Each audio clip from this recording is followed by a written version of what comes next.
का भाऊ तेच दिली पाहिजे 15 जोडी. 15ला? हो लय महाग लावली हो. थोडी कमी करा ना, 10ला द्या ना, 2 घेतो. अहो नाही हो, अहो आता कुठेतरी भाव आलाय आणि पाऊस झालाय ना, जरा भाव वाढले आणि 10 रुपयात नाही परवडतो. बरं जाऊ द्या मग, बघतो दुसरीकडे. हो भाऊ थांबा, या इकडं. काय म्हणता? घ्या घ्या विचार.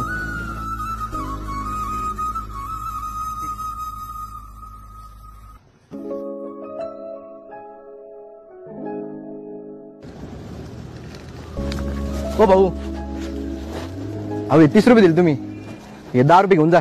राहू द्या हो, शेतकरी आहात तुम्ही, व्यापारी नाही. आणि या भाजीसाठी तुम्ही काय कष्ट घेतले असतील ना माहिती आहे मला, कारण मी पण एक शेतकरीच आहे. आणि एका शेतकऱ्याने दुसऱ्या शेतकऱ्याच्या शेत